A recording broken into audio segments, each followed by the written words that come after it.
Good afternoon, ladies and gentlemen, and welcome back to the Rise of the Immortals trophy with me, your host, Guile. Hope you've been enjoying the tournament so far. I certainly have. And if for whatever reason that you feel that you're behind, maybe you've missed a few games, fear not. Me and my fellow co-casters, that's me, TA for Life, Napalm, and TJ, have been doing lots of work for you guys. We've got a nice playlist together, and if you want a link to that, that is available in the description to this video below. But without further ado, let's move on to this match I've got for you today. This is a Pool 1, Round 2 match between Deathlys Rise and Kiss My Ass. So let's see how they get on. Now, nice to see some variance in the races this week. Obviously, round 1, first game was Roanoke's Abyss, so that was pretty heavy Seraphim compositions, but now we're seeing a lot of the other races coming into play, and that's immediately visible by checking out Rise. He's going Aeon in the very fetching pink. Haven't seen a lot of this guy, but he's been around for quite a long time. I haven't casted a lot of him, but I've seen him play the odd Seaton's game, going back, going air, a couple of TA for Life's casts, and he did a pretty good job.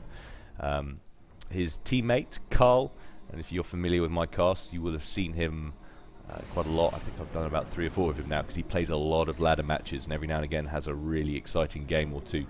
So look out for this guy. And he's going green Seraphim, and that makes up Team Kiss My Ass on that side. Over on the right hand side, nice to see a Cybrin. That is Black Death. This guy's been around for donkeys, very dangerous, as you can see by his rating, but also equally dangerous by a very similar rating as his teammate on Deathlys Rage, the one and only Crazed Chariot. He's going blue Aeon. Some very interesting matches on this already this week, this particular map, the Cold Place, mainly because it's a huge wild card, this patch of water in the middle. If you get, if the game goes on long enough, you get to see cruisers and what have you. You can bombard each other's bases, but not only that, if you do manage to secure the pond, there is tons and tons of reclaimable mass in the middle. That's worth so much reclaim, it's unreal. But check out this maneuver from Rise. He's bringing his ACU right across the map. Doesn't look like necessarily a secure the lake maneuver. Looks like he's continuing to move right towards the bottom, and Carl matching him, so this could be a pre-prepared strategy to double team Black Death, who has also moved his ACU forward, and looks like he's queued up a naval factory. So his plan is obviously to put a fight on for the pond, which is a wise move, but of course he's got no idea at this point in time that he's got 2 ACUs that are chasing him down. We'll have to see how this strat works out. It's a pretty gutsy all-in play. Meanwhile, back at base, Carl has queued up a line of factories, so his secondary stratagem, apart from double teaming Black Death, is obviously mass land spam. No surprises there. Crazed Chariot now moving his ACU forward, has got a couple of air units out, got a scout plane over here checking to see what's going on in the Kiss My Ass bases, and he's got a bomber maybe wanting to pick off a few engineers, but you can see Carl and Mize closing down on Black Death quite significantly. Black Death, of course, no radar coverage up at the moment. Will have no idea that he's got this trouble coming his way. Of course, they don't know that he's there either, so Carl is continuing to march straight towards the spawn location. But he's probably going to come into view very soon. You see, Black Death has finished that naval factory now and is moving away. Very cheeky little Tham has made his way around the back of the base from Carl, picked up 1 mass extractor, and a few planes out now for both guys on Deathlys Rage. A couple of bombers on the field now, and Black Death has been spotted by Kiss My Ass, his ACUs, so Carl moving straight in, start putting some damage. Mize just a little bit further away. Obviously he's had to make that distance up. Considerably long walk going across the pond, and you can see Black Death starting construction on a PD, which is a wise maneuver, obviously, giving him somewhere to fall back to with his ACU. And being as they look pretty unchallenged in the air right now, this could be a nice maneuver from Deathlys Rage, because if this strategy doesn't work out, Kiss My Ass was really committed quite a lot in the early game. Not that I berate him for it, because I love the pre-prepared tactics. It shows that people are thinking as a team, so it's very nice. And, Black Death starting work on another PD there, but not completing it just yet. Deciding to go for one back, obviously, because Mize has started to focus that. Just giving himself a little bit more to fall back on. So although he's low on HP, so is Carl. Black Death down to about 2,500 now, but a couple of bombers out for Black Death. And he looked completely unchallenged at the moment, although there's one interceptor coming over from Mize, completely abandoning his base. It's getting harassed by Crazed Chariot's bombers. But both Carl and Mize down into the yellow now, below 3,000 HP. Carl wanting to get some anti-air defenses up, senses the threat coming from air. Now 3 bombers closing in from Crazed Chariot. This could be all kinds of problems. There's very little to hide behind. Mize down to 200, 180 hit points. And there he goes. So Mize takes a very early loss in this. I mean, there's no chance back from here. I like the fact that Crazed Chariot is well aware that they were committed over the side, so he's marched his comm straight over here to put some pressure. But I mean, it really doesn't matter because Black Death held off very nicely. A little Jester out now just to put some extra damage on Carl, who's completely exposed with no real backup.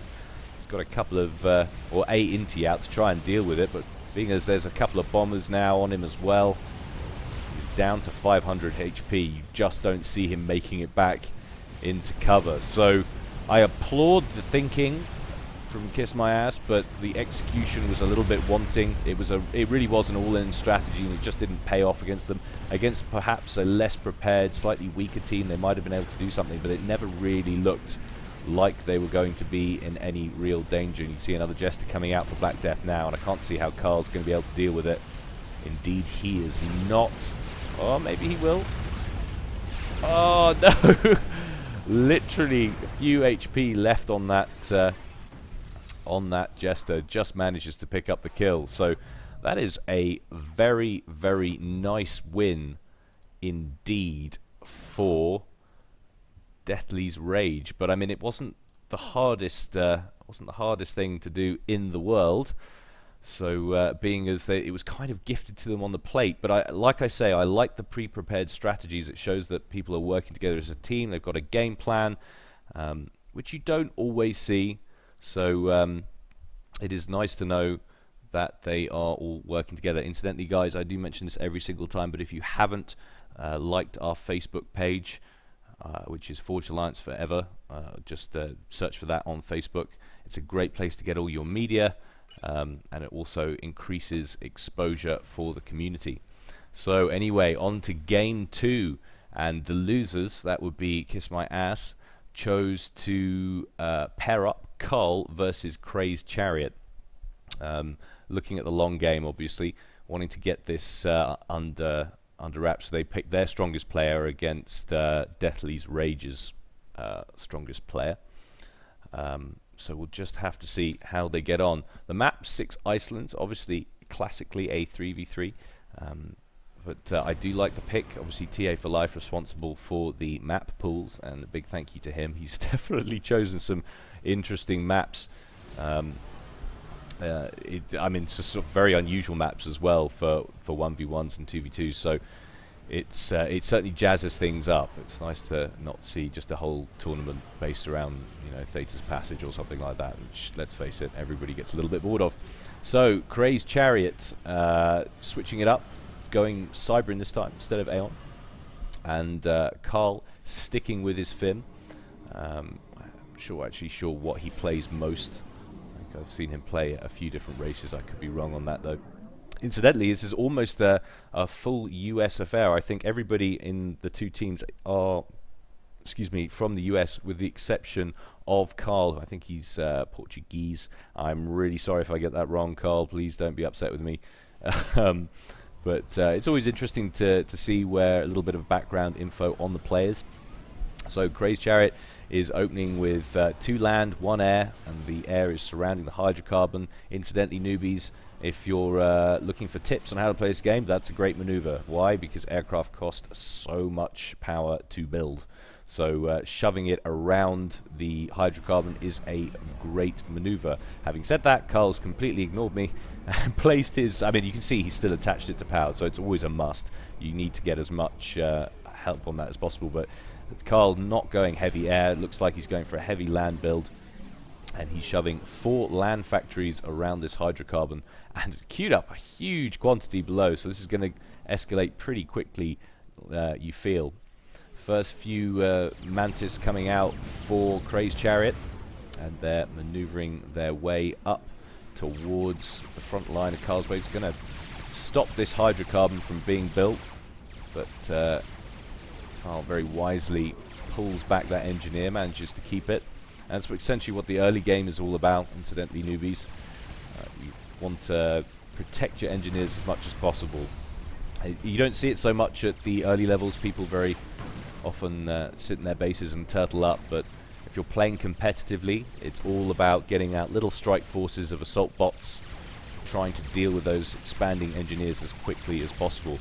And these Mantis having pretty much unchallenged. They're going to take out at least 2 or possibly 3 or 4, all 4 of these mass points. Carl has got a couple of units, a tank and a light artillery coming in, and he's closing with his ACU, but I don't think he's going to get there in time, which means he's going to lose all 4 mass points. That's a rather painful start for him. And meanwhile, pretty heavy force moving up on the left-hand side as well, once again comprising of land scouts and mantises. Manti. I think it is mantises. But Carl losing mass points all over the place. Could be in danger of losing these 4 as well, so having to rebuild over here. This unit's still alive, but slowly dying to artillery. Wants to move this one, but I don't think he's paying attention. Don't blame him. He's got other things going on. Although he's losing a lot of units, he's definitely slowing the expansion of Carl. And if you notice, all the time he's keeping Carl's units pinned up at this section of the map, so his expansion is proceeding completely unchallenged. He's getting a decent number of factories together now. It's nice to see some cyber, and they don't get played nearly enough, but on these smaller, fully land-based maps, they are a really good option. Not that I ever play them. I just like to see them for variation. But a lot of units on the field now for Crazed Chariot. He's got a lot of engineers as well. I don't have the mod, unfortunately, installed. The Gaz UI mod will allow you to see how much mass each of the players are reclaiming. If you look at the difference between what Carl's got reclaiming and what Crazed Chariot's, Carl's got hardly anything. He's got 1 engineer at the back of his base, and Chariot's got literally dozens. It almost looks like dozens. So if we check at the economies, Carl's sort of hovering around the 29, 30 mark. Crazed Chariot is fluctuating up in the sort of the 50s, 60s. So over the course of a game, that's a huge quantity of mass that he's getting ahead of. So economically wise, Crazed Chariot is definitely in the lead. He's doing nice little run-bys, continuing to keep Carl's units busy at the back of his base.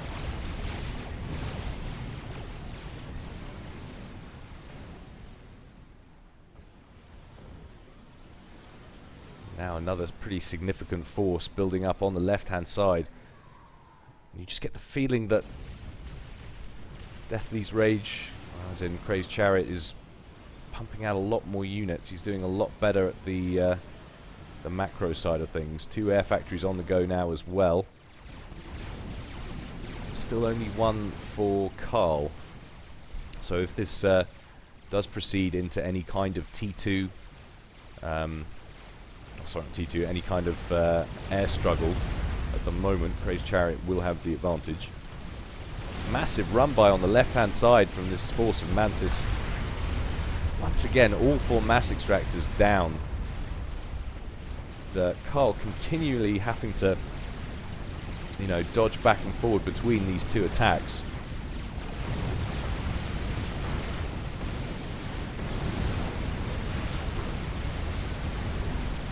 And, whilst he's managing to deal with this, Crazed Chariot undoubtedly pulling his troops back, but then proceeding to force a push on the right-hand side while Carl's troops are committed elsewhere. A few little pickups for Carl down here, trying what he can to Get a little bit of counter-attack going on.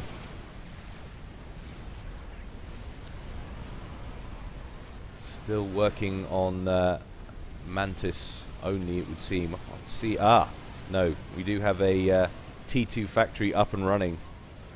It is still producing Mantis for the moment, but that could be a problem. I don't know if Carl has managed to tech up yet. Can't see any just yet. So he is, as well as being under pressure, as well as being down economically, he is also behind the curve on tech. So game just starting to look like it's getting away from him now. And you can see in terms of air, Crazed Chariot definitely has the advantage. You've got two inties sitting up here at the back for Carl, but a whole horde of them. It's like nearly a dozen for Crazed Chariot. Crazed Chariot just making these little hit squads work for him. You know, dodging in and out of these of the walls of these middle sections.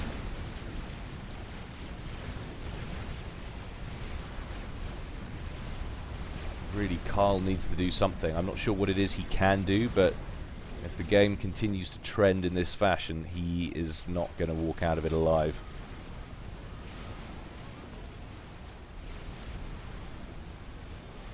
So he now looks like he's producing hoplites. The rocket bots, yes he is.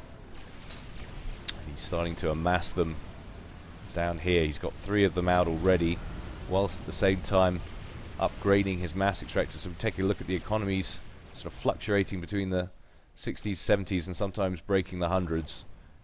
Carl is still on the sort of the 30 to 40, so really things not looking great for Kiss My Ass. This is a must win, otherwise they are out. Well, not out, but otherwise they lose this match.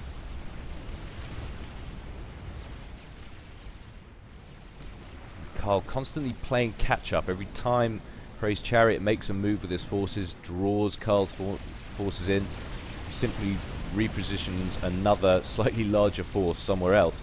And it looks like we're going to get some ghetto gunship action here, which is a nice play from Crazed Chariot. Knows he's got air superiority. Got a T2 factory up and running. So many assault bots out for Crazed Chariot, and he's going to start loading them up, and that's going to be able to wreak all kinds of havoc on Carl.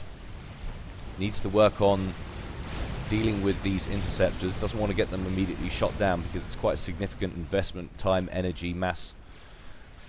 But if he can deal with that, it's going to be problems. Although Carl making a nice little push on the left-hand side now. He's allowing this force on the right-hand side from Crazed Chariot to come up. Obviously feels like he's got enough to deal with it. Still not seeing any Tech 2 on the field as yet from Carl. But unless he's got some anti-air mixed in with his troops, I mean, even the T1 anti-air, pretty woeful. You can see these ghetto gunships now in the air for Crazed Chariot. He's just waiting for the moment to strike with them. Needs to be careful. Doesn't want to get tangled up with these inties. Obviously, he's seen them fly over, so he's going to move over to the left-hand side of the map. Looks like he might be going after this little mass section up here. Going to catch out a few engineers as well. Well, he's going to go for the hydrocarbon first. Actually, he doesn't like what's happening with that force, so he's redirected right down to the bottom. He's going to try and deal with this horde of units from Carl. Has actually, in fairness, managed to take out those mass extractors. They were all T1, but look at the damage coming off those ghetto gunships. Quite a lot of T1 flak, though, coming from those units. But bricks now on the field for Crazed Chariot as well. That is a massive tech switch. Not even seeing any... Okay, he has got T2, so seeing some T2 units out from Carl, but still behind the curve on tech. This is not looking good for him at the moment. One load interceptor coming in, trying to do some damage. Obviously, he's terrified of these gunships and what they can do, because it gives Crazed Chariot an element of mobility about the battlefield. He can strike where he pleases, do damage where he pleases in a very short space of time. If he can't wrestle back air superiority, Carl, he's going to be in a world of hurt. I mean, I think he already is, to be honest. See, like, a unless Crazed Chariot makes some horrendous mistake with his comm, I don't really see any way back for Carl at this point. There go the 4 mass points again. A pretty heavy force moving up now with 4 or 5 bricks in the mix. With hoplites as well, so that is a nasty little force coming in.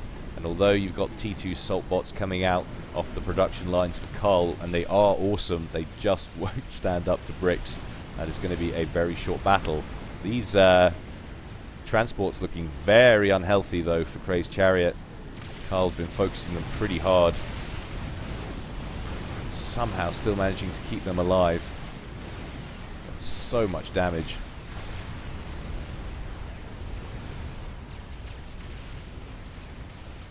See, this little walling off attempt never got finished by Carl, so nothing secured about this right flank.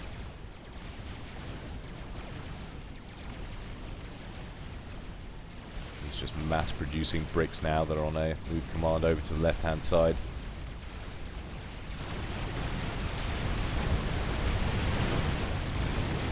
Bricks absolutely punishing it. There's literally nothing that Carl can do at this point. Very convincing win from Crazed Chariot.